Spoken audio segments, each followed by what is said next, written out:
Welcome to Backroom Talk. Well, guys, welcome to another week of Backroom Talk, and we are here with Michael Bann today.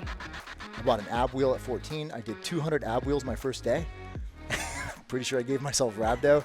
If you've ever had an ab wheel, don't do 200 in a day. That's like straight up advice right now, like free coaching advice. So as coaches, like just remember where you're wrong. Track everything you get wrong and be humble about it. It's okay to be wrong, like fail forward.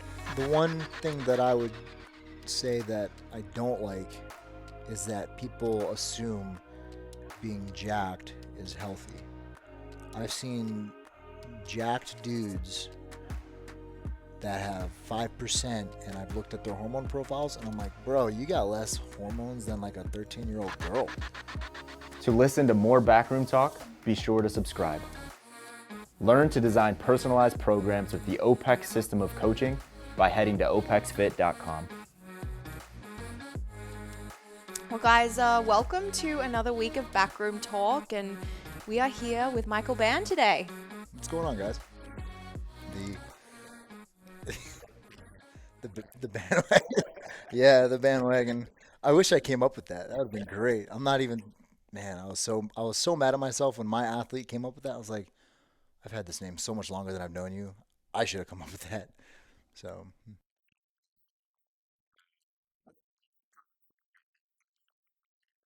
yeah, one of my athletes years ago, it was like right before nationals, or maybe it was like at nationals, he tagged me in one of his lifts and his hashtag bandwagon. And I was like, how did I not think of that? It's like, what? I'm an idiot. But it's just like, that totally makes sense. I think I'm just going to stick with that. And so it's been that ever since. And then like people have done other things like to play on my name. When I make fun of like, use my code for like supplements, 15% off, like the joke that is selling random supplements. I always hashtag abandon hope. Just like abandon hope in the industry. Everybody's just selling CBD and, detox fit teas. And yeah, so just a lot of plays on my name. I'm Mike Bann. Yeah, that's it. No,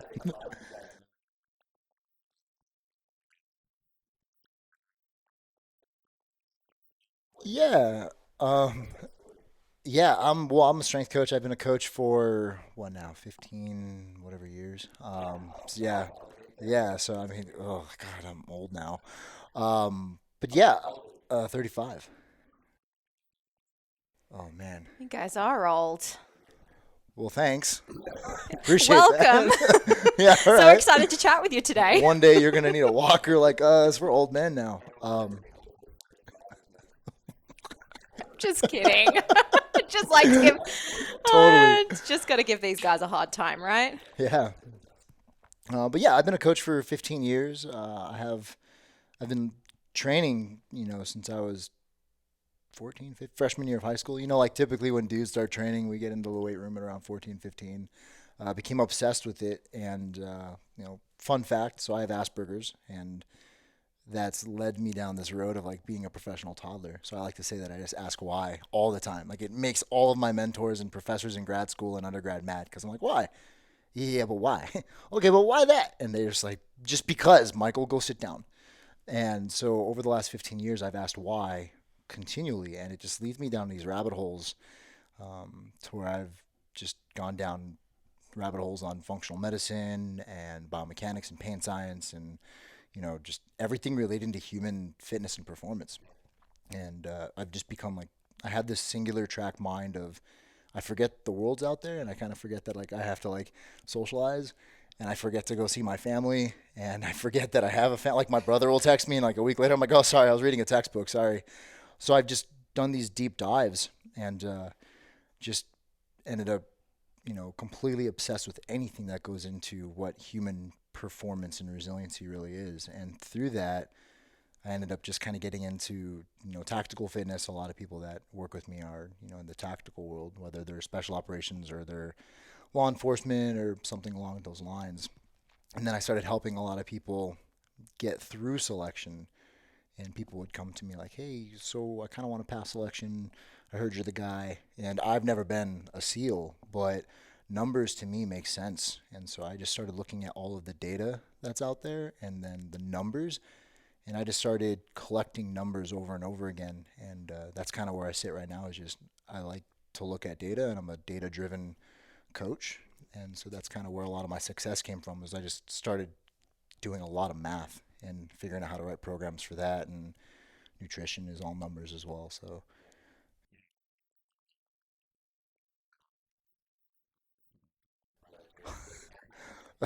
the smart ass guy, maybe, definitely. Yeah,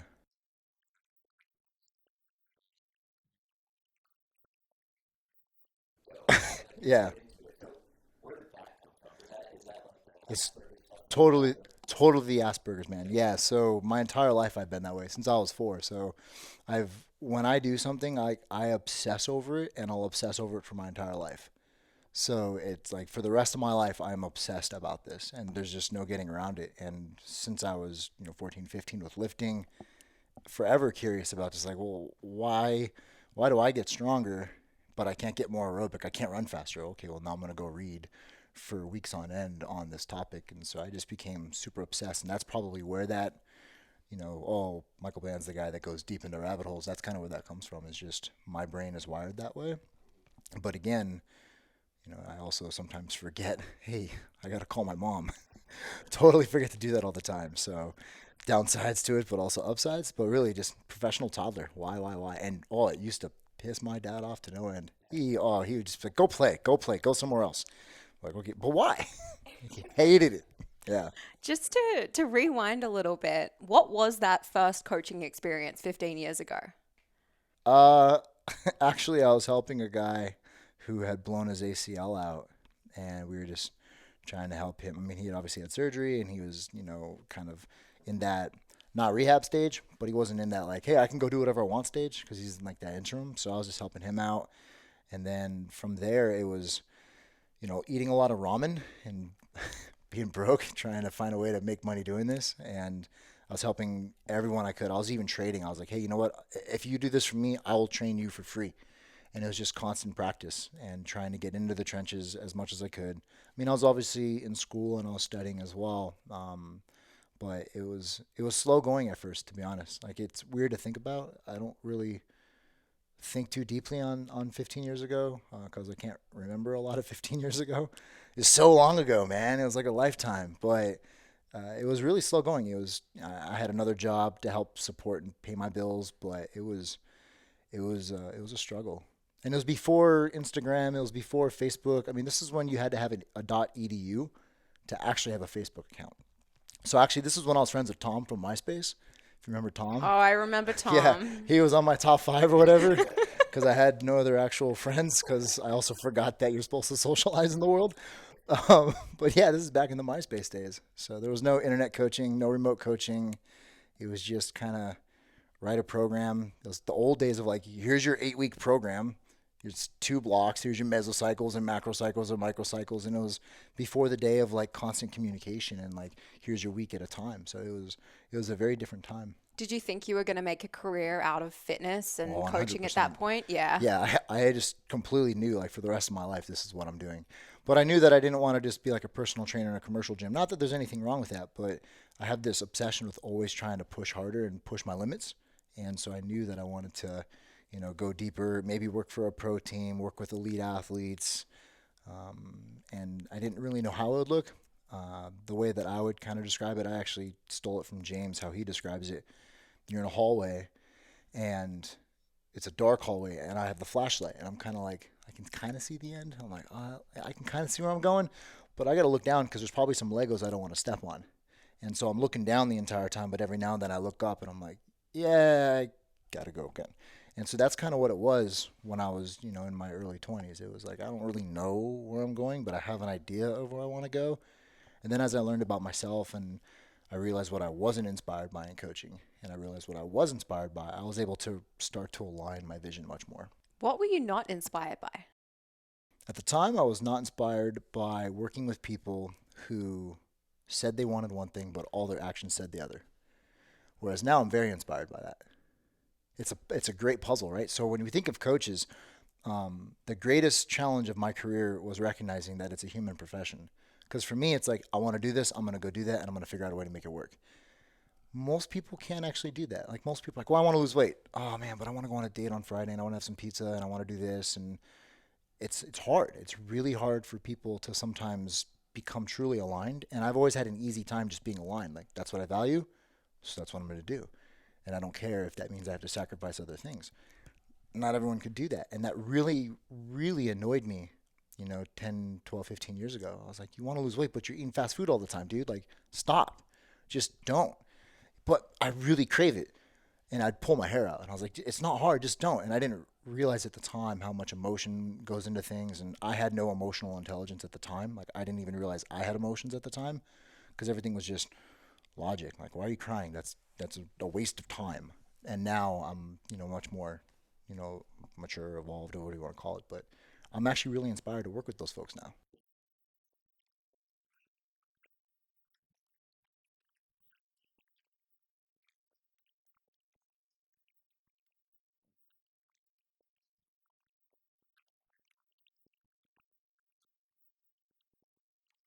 It was a massive heartbreak.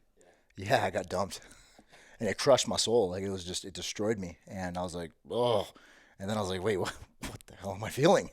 And I was like, this is so weird. And it just shook me for like a year and a half. And like I read everything I could on communication and conversations, and I read everything I could on, just relationships and emotions. And James gave me a great book, emotional healing. I can't remember the name of it offhand, but it was a great book. And I was like, oh my gosh, like this is some serious stuff.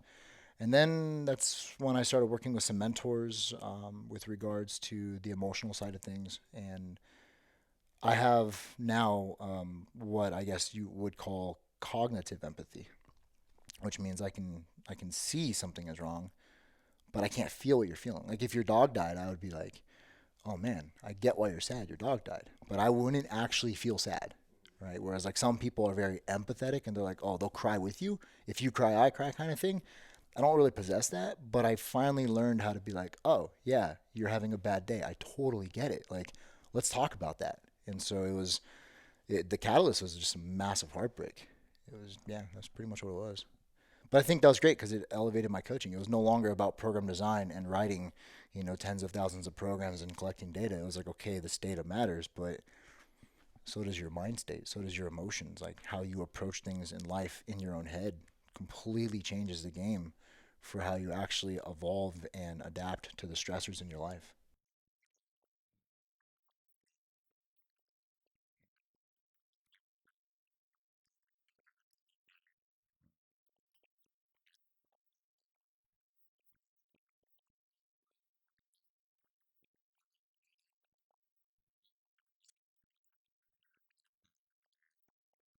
Don't shift anything.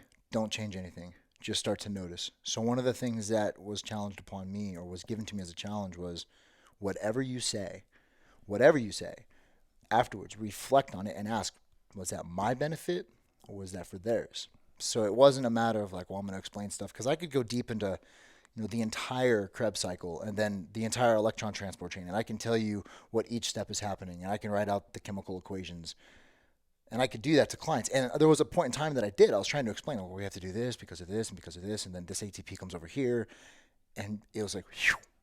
So I started to just ask myself, well, did I say that to make myself feel good? Or did I say that because they really needed to hear that?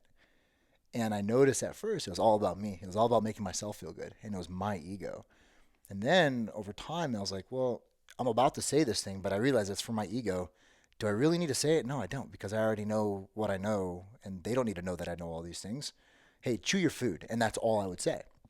So really, don't change anything. Just reflect on why you do that after the consult is over. Just sit back and be like, why did I tell that client this thing? Why did I get angry at that? What was that about? And then just start to notice those patterns. And over time, if you really start to realize like, oh, I said that because that made myself feel good. Over time, you'll just learn, oh, I don't really have to say that. Like that's just to make me feel good. And that doesn't help the client out. And then remember the outcome you seek. The book Crucial Conversations is phenomenal for that. If you remember the outcome you seek, then everything you do in consultation, coaching, conversation, whatever, everything should align with that outcome. So if my outcome is the outcome I seek is the outcome clients seek, which is kind of what precision nutrition says, like outcome-based decision making. What's the outcome that I want? Well, it's whatever they're paying me for. And if you're paying me to lose weight, then that's what I want to help you with.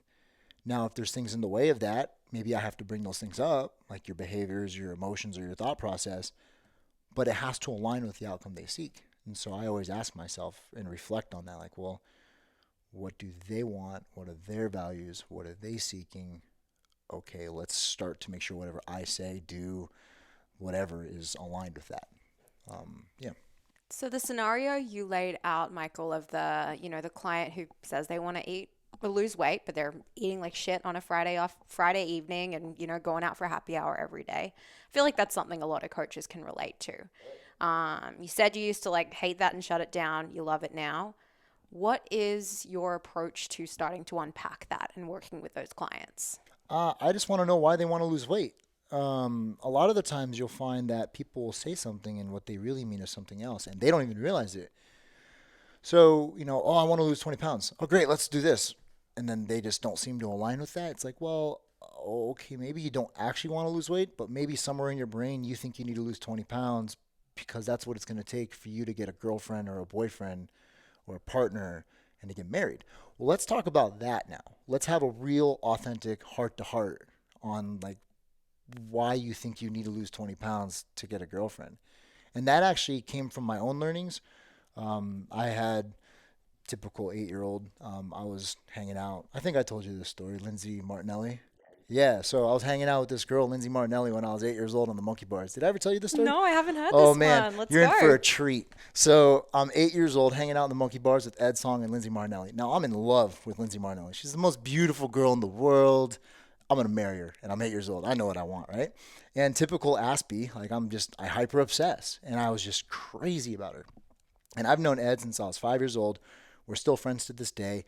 He lives in basically the same exact neighborhood he grew up in. And we talk all the time. And he doesn't remember this at all. He's like, dude, I don't remember that. How do you remember that? Well, Ed goes, Lindsay, who do you think is cute in our class? She's like, well, Ed, I think you're cute. I think Kyle Daniels, Lewis Marson, Jimmy Bevel, and Brandon Sangwin are cute. She omitted my name. So I was like, oh, man, I must be ugly. And I was like, crap, I am an ugly human being. So I used to pray to God. I was like, God, please make me attractive. Like, make me an attractive human being. And I didn't remember that until I was 28 when I was working with somebody. I was doing like a 90-minute therapy session, and I was like, holy crap, I just had this flashback. And it's not like some Vietnam like PTSD flashback, but it was just like, whoa, I actually can remember sitting on the monkey bars.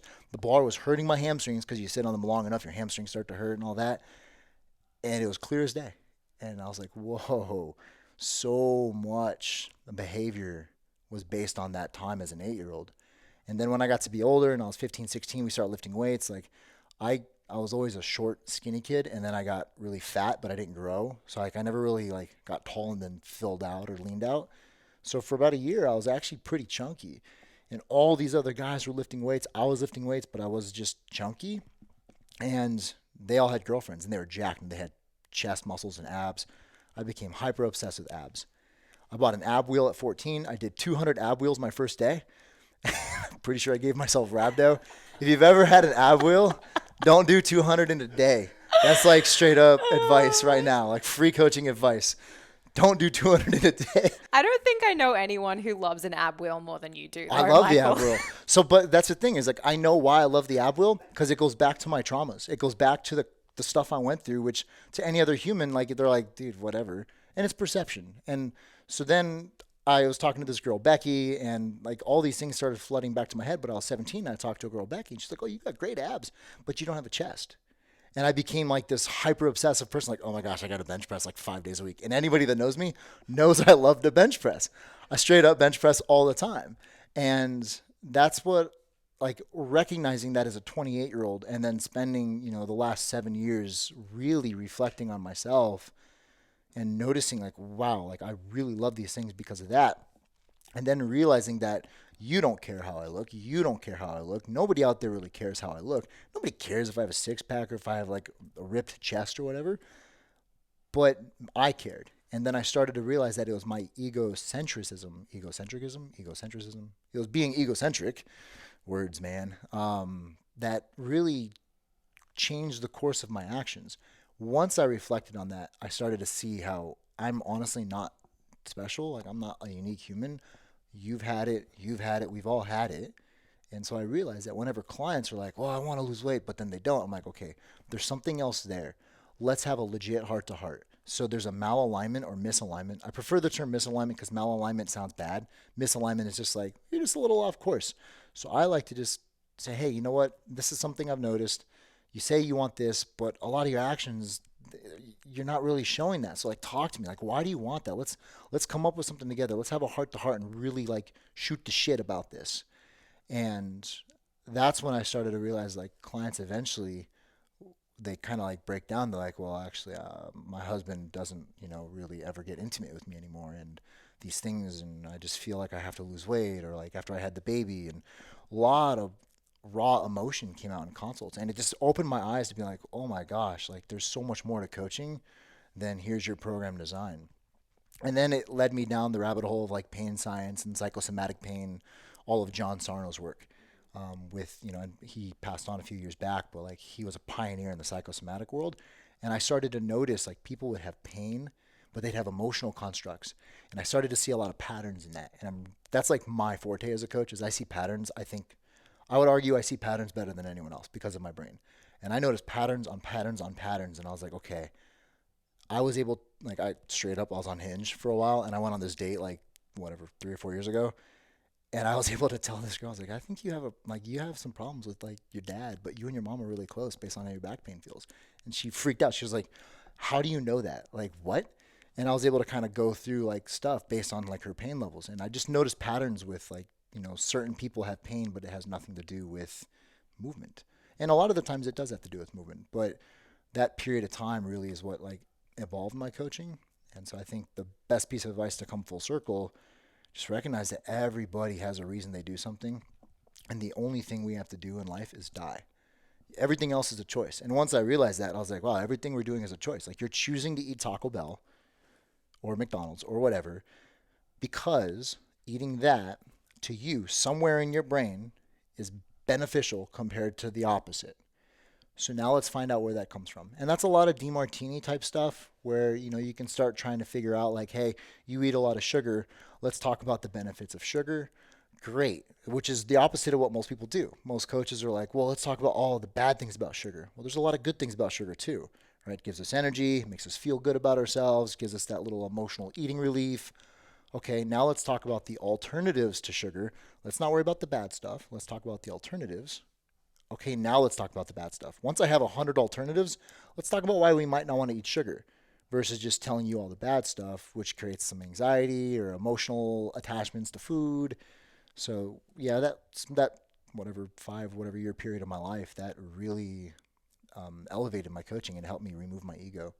Because I knew I was smart and I was always like, why aren't you doing this? Like, I'm a smart coach. Like, why? I have a graduate degree. I'm smart. Like, why don't you just listen to what I say? And that was very egotistical. And so it was a humbling period of my life. Do you think that ability to do that for your clients starts with that self-reflection and coaches actually having to go through that for themselves? Yeah, I don't think you can be a 23-year-old and not having been through anything like that and then authentically be able to help people with that. I think you have to struggle a bit. I mean, it's just like you and I with martial arts, right? I've been punched in the face so many times, and I mean, it's not like they're trying to beat me. It's not like my Sifu's trying to beat me or anything, but it's just, like you get hit and you just have to kind of learn to roll with those punches. And then over time, or like you get choked out enough, and over time you just learn how to move and flow with stuff. And I think it's the same thing. You have to actually go through the tunnel of struggle to come out the other end. At least that's how I look at it right now. But ask me in 5 years, I might have a different opinion, to be honest. Yeah.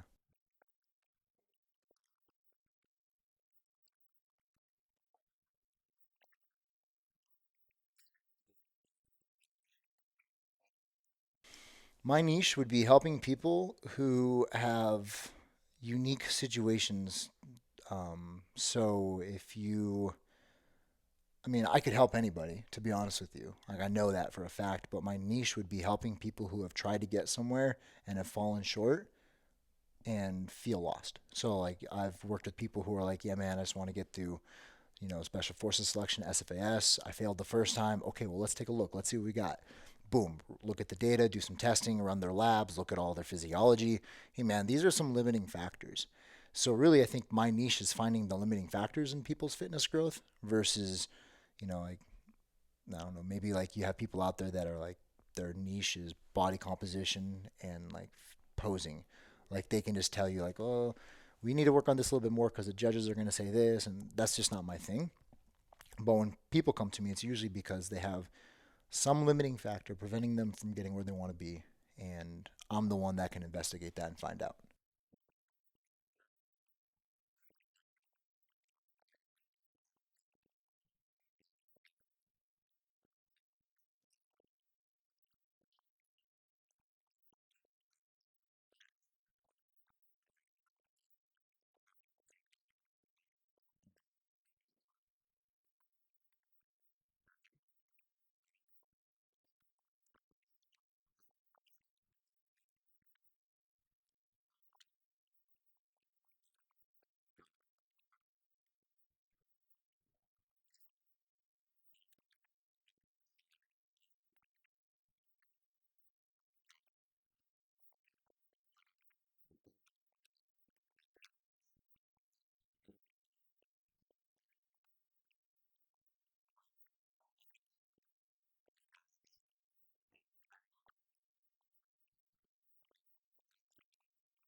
Yeah.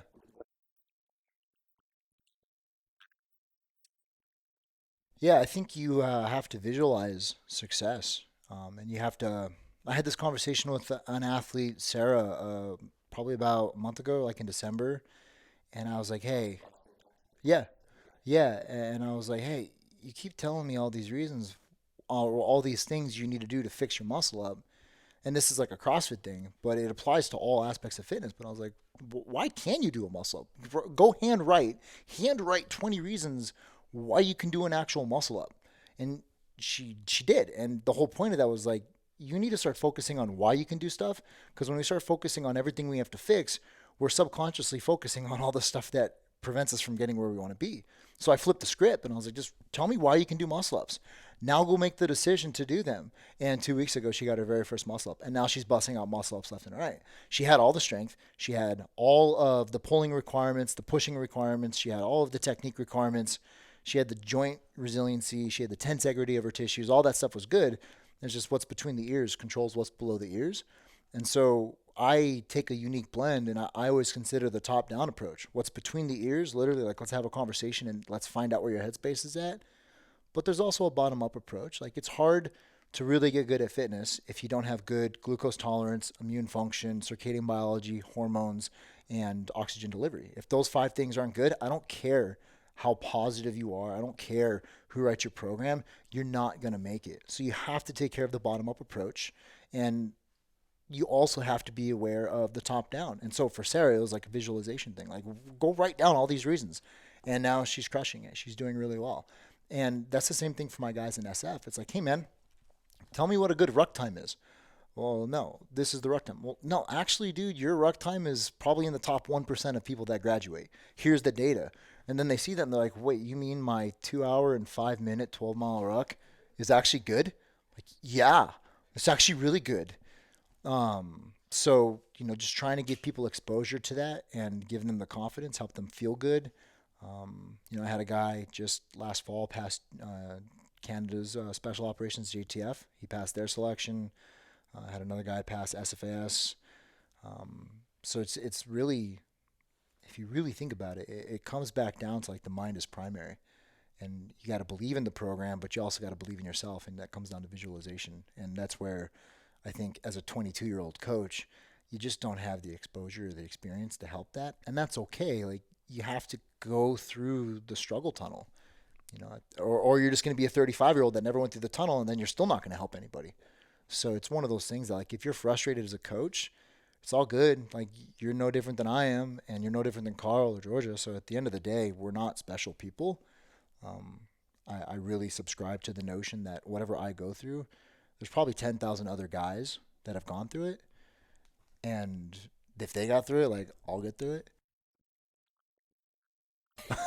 Yeah, that's brutal. That's some heartbreak right there, man.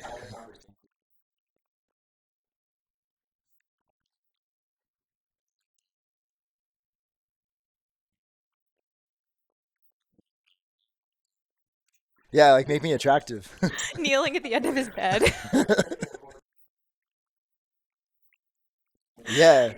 Well, to top it off too, my brother James is a very outgoing, not aspy human. So he was always talking to different girls, and he's a lot older. He's in his 50s.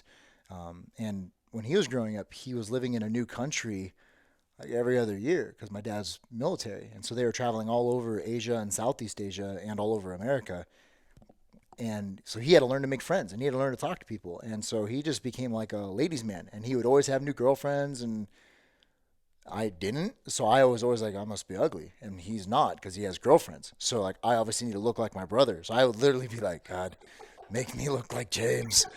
And it was like, but when you're a child, you don't know any better, right? Like, you're so subconsciously incompetent with that thought process.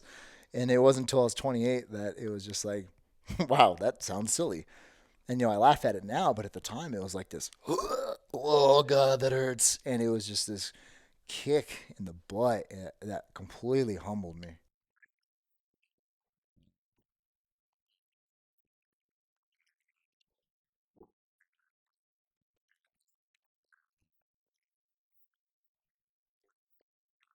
I'm missing out on GameStop stock right now, bro. Trying to take it to the man. Um, I think right now what I'm really missing is um, probably understanding how to refine myself even more. Not to like wither myself away, but to essentially really get better at, becoming more efficient with everything that I do. So program design, I'm really hammering out, trying to figure out how to be efficient with that, which comes down to software. Data collection, which comes down to accessing data and finding new sources of data, because data only matters if you have context. So if I have 1,000 CrossFit data points, it's not the same as 1,000 powerlifting. So just trying to make sure that I'm really efficient on how I do all of that. And then also, I'm a firm believer that, and I steal this from Ken Wilber, but nobody, nobody is smart enough to be wrong 100% of the time. And that always throws people off when I tell them that. They're like, huh? Like a puppy hearing a weird noise. But nobody is smart enough to be wrong 100% of the time. Every system out there has truth. And I spent the majority of my life looking for why things were wrong. And that's just the way I think humans are kind of wired. And I become hyper obsessive. And now I'm spending the majority of my time trying to find why systems are right. So Poliquin told me this when I was in his advanced program design course before he died, but he was like, success leaves clues, dude. Like, what are the Russians doing that the Chinese are doing that's the exact same? What is Mike Robertson doing and Eric Cressy doing and Mike Boyle doing that's the exact same?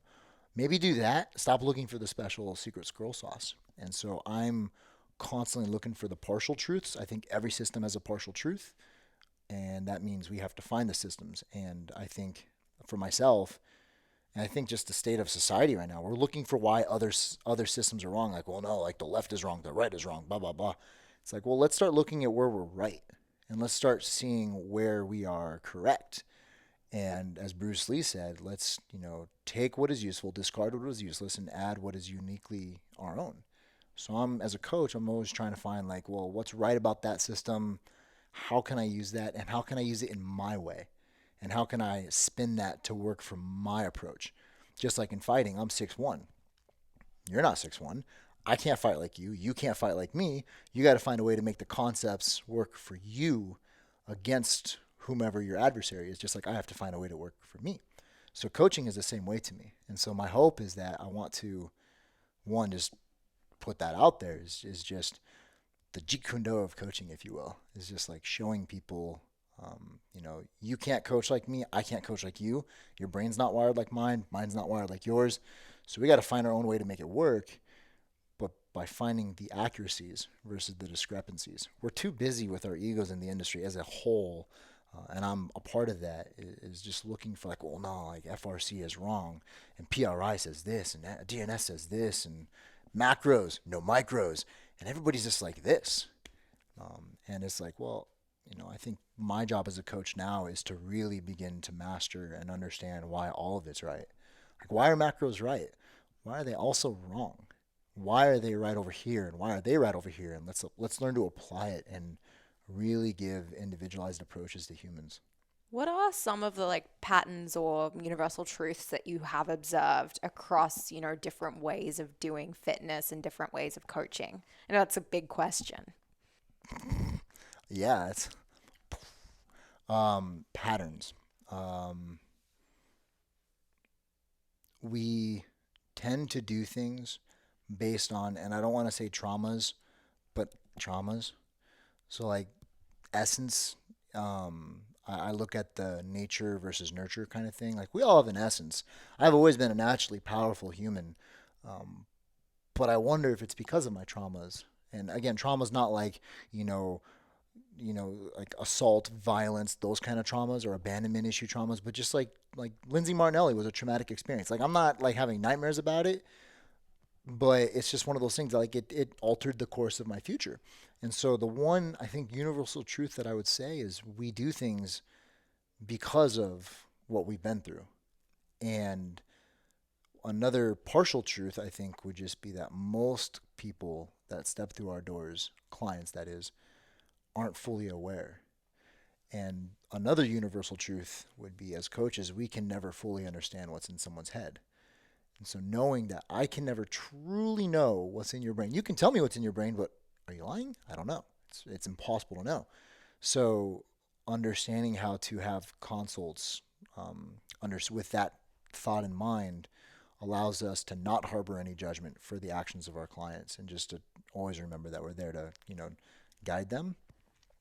But I think the one universal truth that I've noticed is people do fitness because of something that drove them into that. And whether it's Pilates, or if it's yoga or CrossFit or powerlifting or Olympic lifting or whatever it is, there's something there that's driven them there. And it's some form of, like, something happened in the past. And it doesn't have to be a violent, traumatic experience, but just something happened. Like, I bench press and do ab wheels, right? Lindsay and Becky had to do bench press and ab wheels because I thought I had to get a girlfriend. And I'm aware of that now, but I still love those movements. But now as I'm doing them, I'm like, yeah, I'm doing bench press. Why do I love it?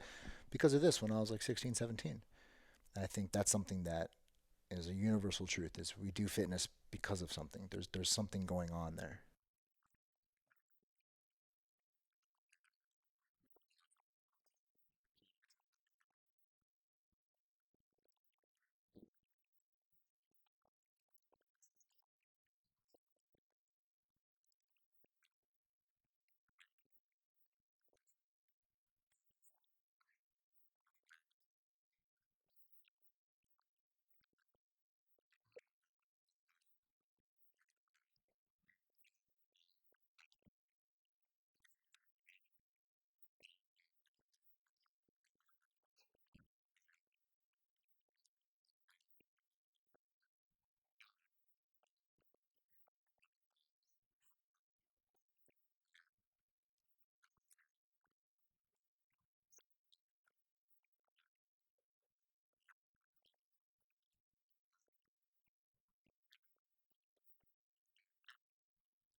Sarah, if you're watching this, you better go get 30 unbroken muscle ups, or else apparently I'm a terrible coach now.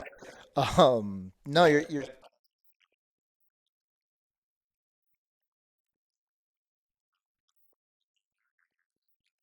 I mean, it's funny to me too now. Hamstrings, bro. My hamstrings are so big. It's just, I got huge legs. We know what Carl's thinking about.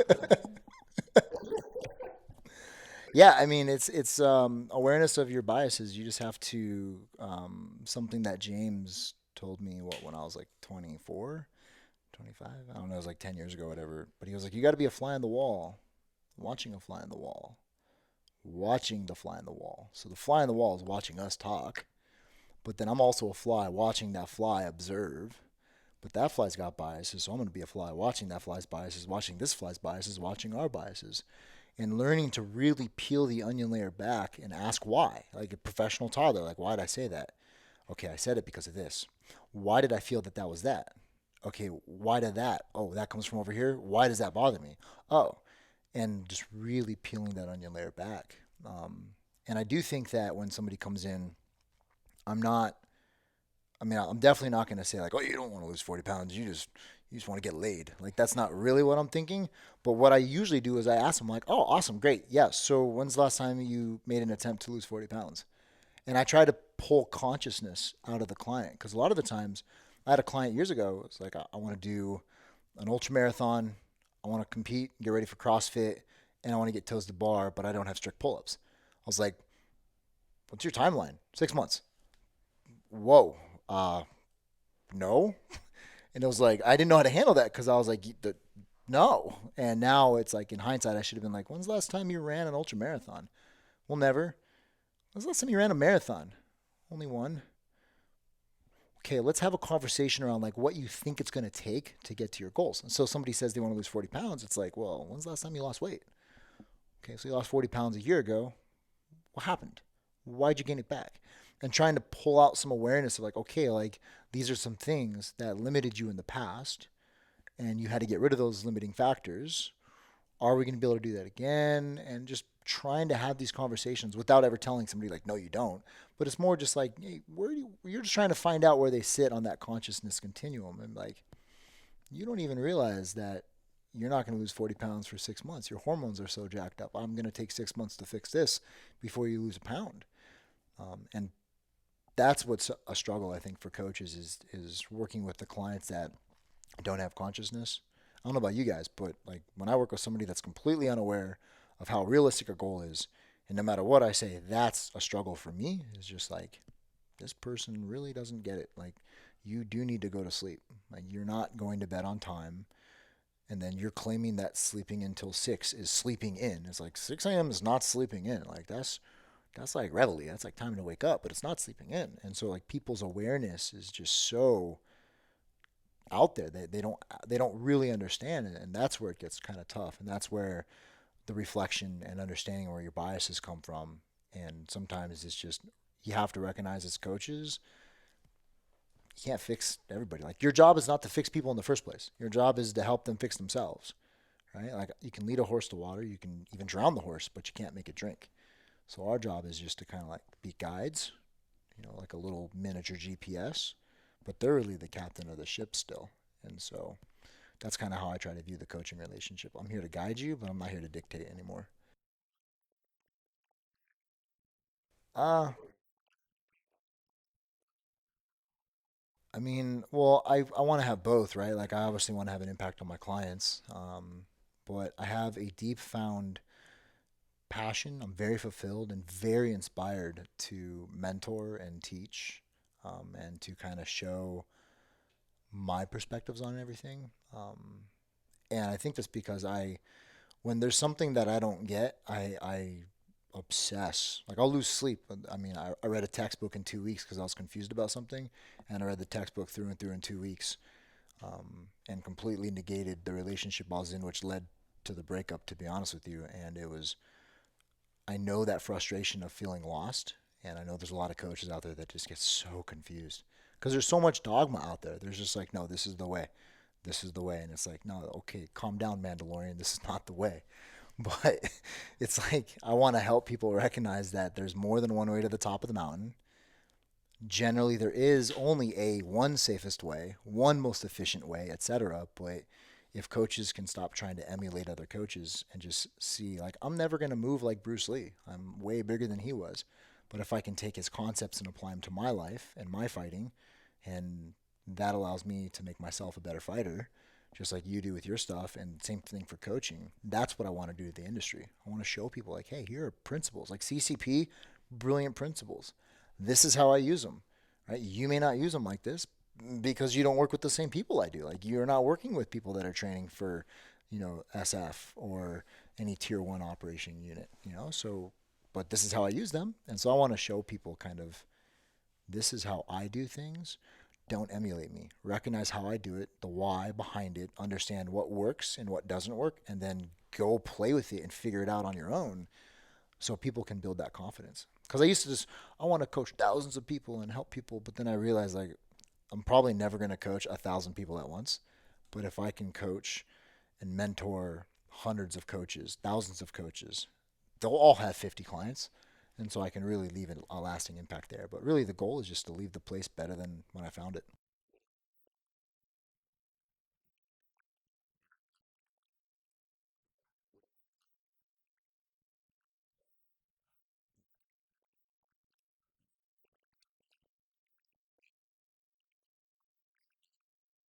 I think that was actually a fighter jet, not a regular jet. Yeah, that was an F-16. Going to war, boys. There's another one. All right, Tom Cruise, calm down there, buddy. Come on now, Ghost Rider.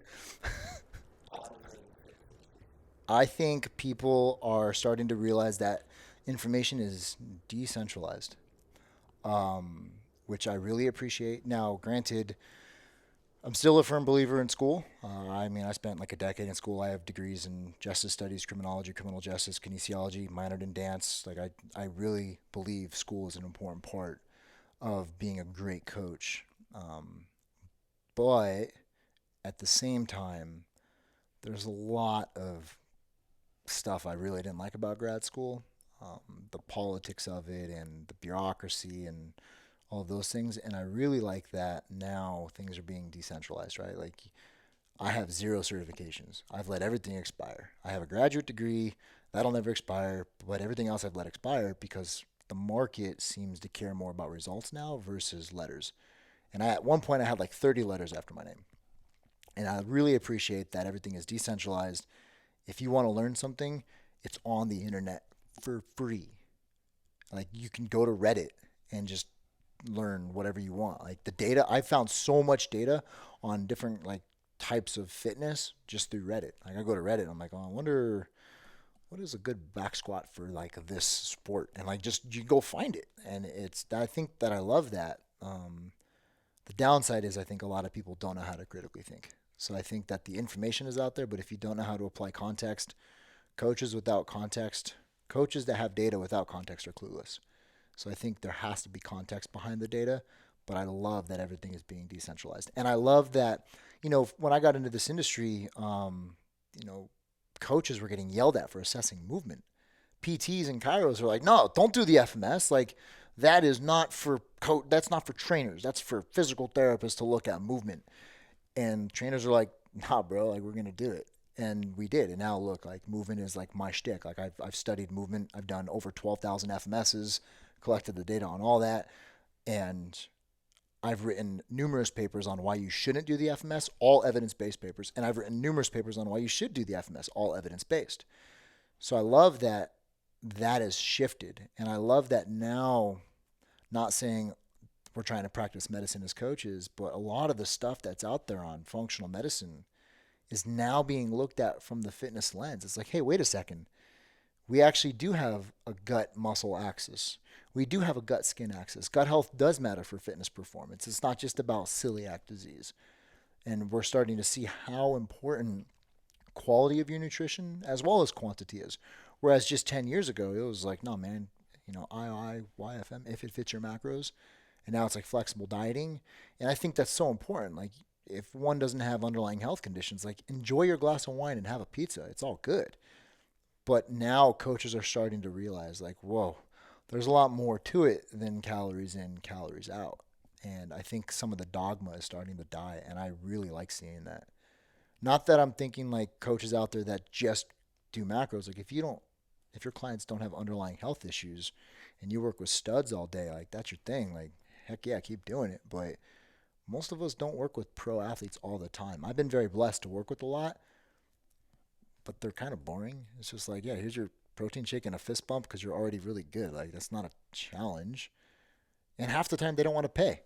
They're pros. They're like, well, what if I give you a shout out on Instagram? But like when you work with real humans that have families and health issues and sleep deprivation, you actually have to take a much more holistic approach. And I love it. I love that the fitness industry is starting to recognize like, hey, guess what? Yeah, macros, they do matter. You can't just have 2,000 calories of macros, but it comes from Pop Tarts and bacon and call it healthy. Right? So the industry is starting to recognize that now. Yeah,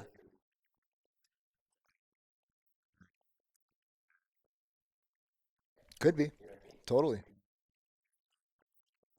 Yeah. Yeah.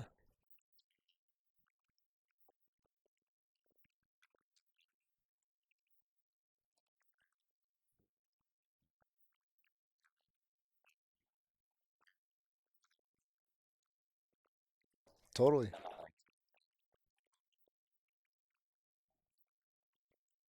Yeah, it totally is. I think the one thing that I would say that I don't like is that people assume being jacked is healthy.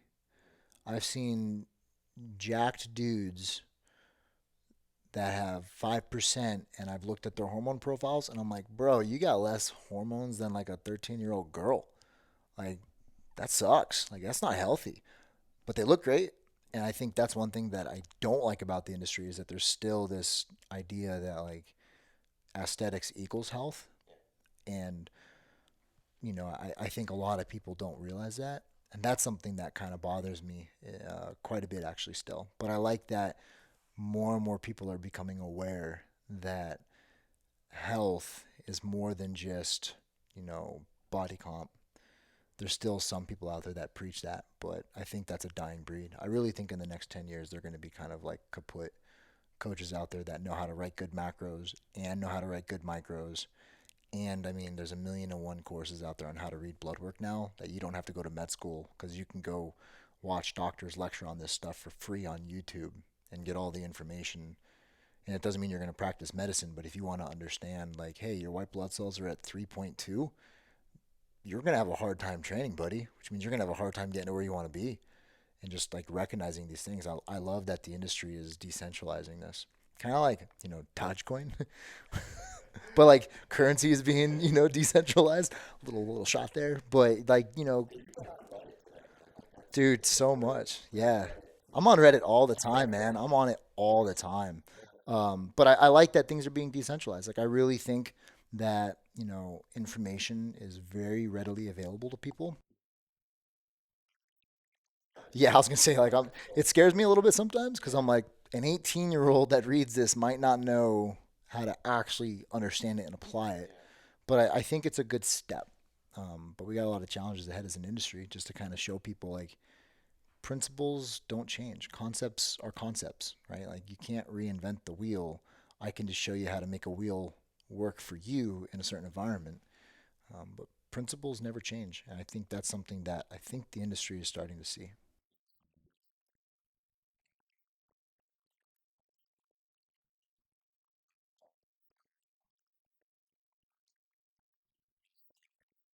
Yeah. Yeah.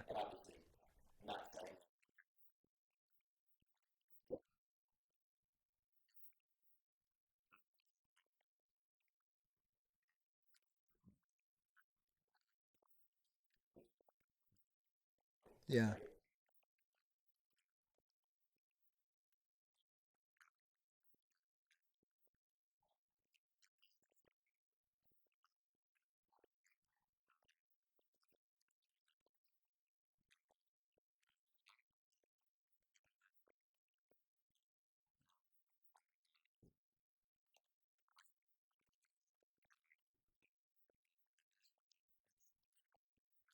Yeah, it's like functional bodybuilding. Not to knock on it by any means, because I think it's a brilliant, approach for the right person. But really, like, what did we call functional bodybuilding 10, 15 years ago?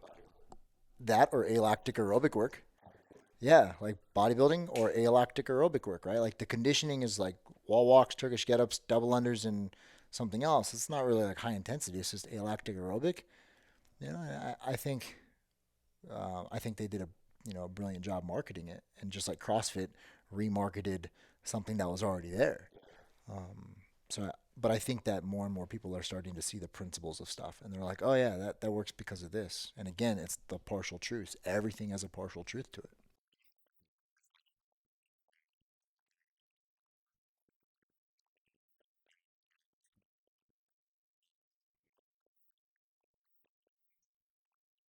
Yeah, yeah,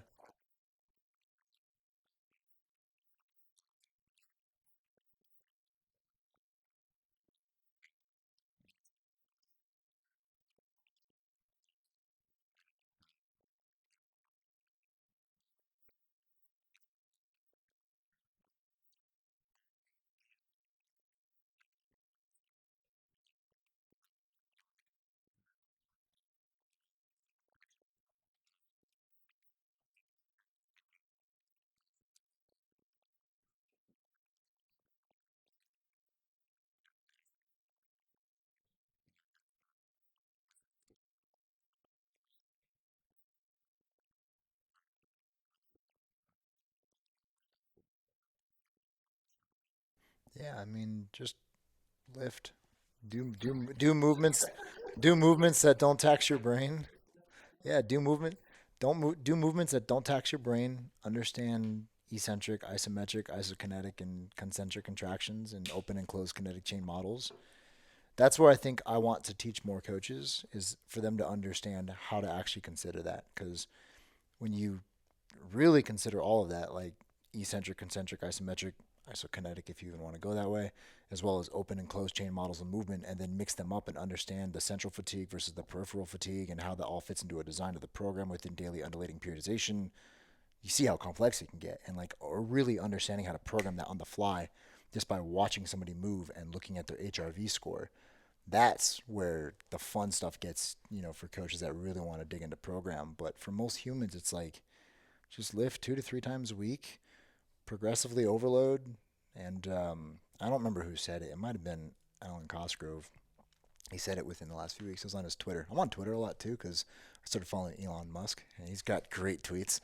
But I was on Twitter and he said something like, most humans don't need the super special snowflake secret squirrel sauce program or something. And I was like, that's brilliant. Like most people don't. Like the people that come to me, they kind of do because their immune systems are shot and their liver enzymes are really high and all that. But most people really just need like, hey, dude, like go read Starting Strength and do that for 6 months and then like come back. And like it's really not that complex, but my lord, does Instagram like to make you think otherwise? Social media, man. Save that one for another day. Well, you did ask about the flip side of that question, though, like some of the negative trends of the fitness industry. Yeah, negative trends would just be the everlasting hold on dogma and the unwillingness. Like I hear these PhDs who are just like, well, we just don't know enough. There's just not enough research. And it's like, dude, we got like tons of research. Just go read it. Like you're choosing not to read it. Just because you don't read the data doesn't mean it doesn't exist. And I've had this conversation with a few, and I'm like, well, have you ever actually gone on PubMed or Google Scholar and tried to find data? Well, no. Then stop telling me that there's not enough data. You've never actually spent hours and hours and hours trying to study what gut health really means. And on top of that, I think there's a lot of coaches out there that are trying to hold on to their shtick, their little market, and they're like, I can't let this go because I'll admit I'm wrong. And I think there's that mentality that really sets the industry back. Mike Boyle said the opposite. I think he was brilliant by saying it. He was like, he's learned it all.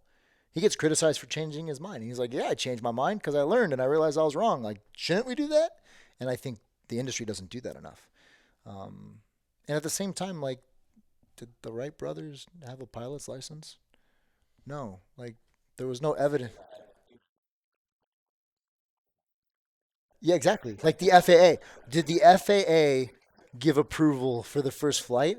Of course not. So like if you want to be a pioneer, don't wait around for somebody else to prove your thoughts right. Like go figure it out. And when I used to teach at Arizona State, I would teach my students, I taught anatomy and physiology in cadaver labs. I would teach, steps of research. It's like observation happens first. Then there's a causal question. You're like, oh, that apple fell and hit my head. Why? That's how it happens. You don't just come up with this idea of gravity without having like noticed something that might mean gravity. So you have an observation, and then you have the how, what, or why, and then you go down the research rabbit hole. And we have these, unfortunately, we still have some older PhDs in this industry who are just like, no, it's just this. And it's like, dude, there's a lot of research that says you're wrong. A lot of research that says you're right. I wrote papers that showed FMS is great and it's wrong. So like we have a lot of people cherry picking data still. And I think that's really setting the industry back. And they're just trying to prove themselves right. And it's very tribal. And it really irritates me to no end, the tribalism of it. I've never really belonged to a tribe. So I feel like that's something that also I'm just like traumatic. I'm like, I never had a club. So maybe I'm just pissed. Yeah. I have a club here? All right, cool. It's a special group right here. Well, I have one more question, and it's for the like 22, 23-year-old coach who's watching this podcast, and they're like, Michael Bann told me like I just don't know shit yet, right? Like, sorry. No, I've got another 10 years. I've got another 10 years before I really have the emotional intelligence to be able to connect with my First of all, no, I needed another. Don't listen to that. I had to take 10 years for emotional intelligence. You're probably way better off than I am. Probably so. But let's just say you're there. You don't have a lot of life experience yet, but you do have people coming to you. You're working with clients. They're walking in your door. They've got their own problems and shit. Like, what do? Do you just not help them? No, you do everything you know. So that's another thing is I hear sometimes people are like, oh, these 25-year-old life coaches. And I'm like, yeah, I get it. Like, I can see why you might bash on that a bit. But you can only help what you know. And I can guarantee right now when I'm 45, I'm going to look back at my 35-year-old self and be like, he was an idiot. You should not go watch anything he was on back then. So you just got to do what you know and just be very mindful of tracking where you're wrong, right? And I absolutely love that about Bruce Lee and his stuff because he was a pioneer in that world, like Chinese martial arts and Korean martial arts and Japanese martial arts. He was like, no, I'm Chinese, so I do Chinese martial arts. It's like, yeah, but like, what happens if somebody takes you to the ground? You got anything for that? No, but nobody takes us to the ground because we don't do that in Chinese martial arts. Okay, but if somebody over in Brazil comes at you, so I think as coaches, we just got to track where we're wrong. And Bruce Lee did that so well. He was just like, that didn't work for me. That didn't work. I'm going to remember that. So as coaches, like, just remember where you're wrong. Track everything you get wrong and be humble about it. It's okay to be wrong. Like, fail forward. I've never, ever failed really because at the end of the day, when I make a mistake, I learn from it. So that's a success.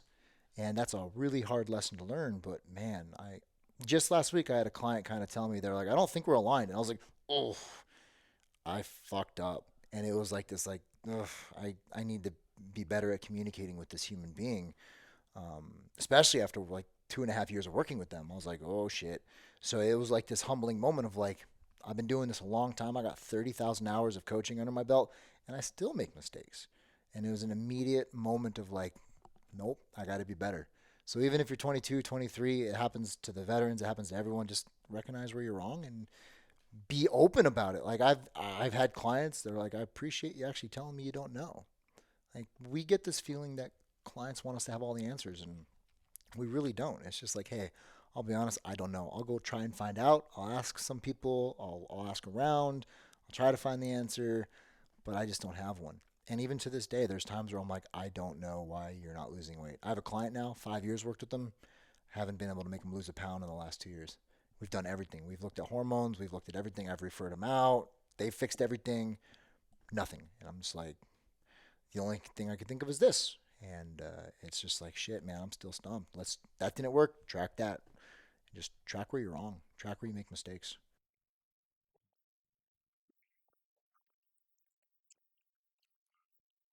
So I have a Patreon, which we joked about it.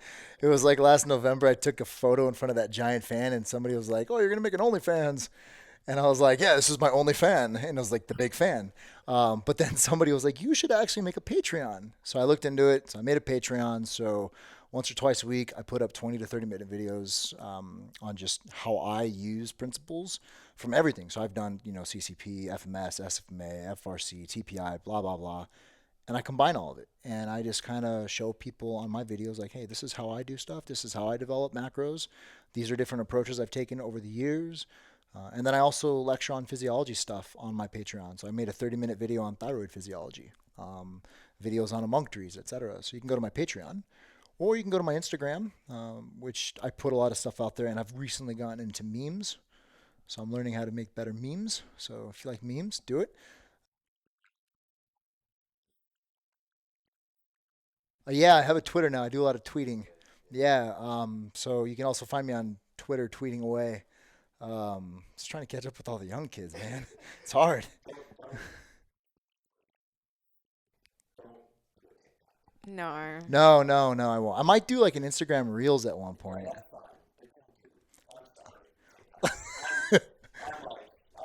It's run by China anyway, right? Like, no.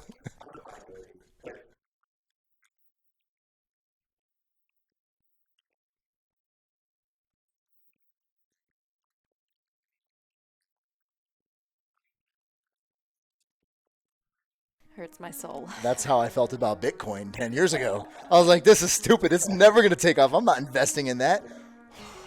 I'm an idiot. Yeah, so you can find me on Instagram, Patreon, which is just patreon.com/bandwagonfitness. My Instagram is at coach_Michael_Bann. And then if you want to get coached by me or mentored by me, link in bio.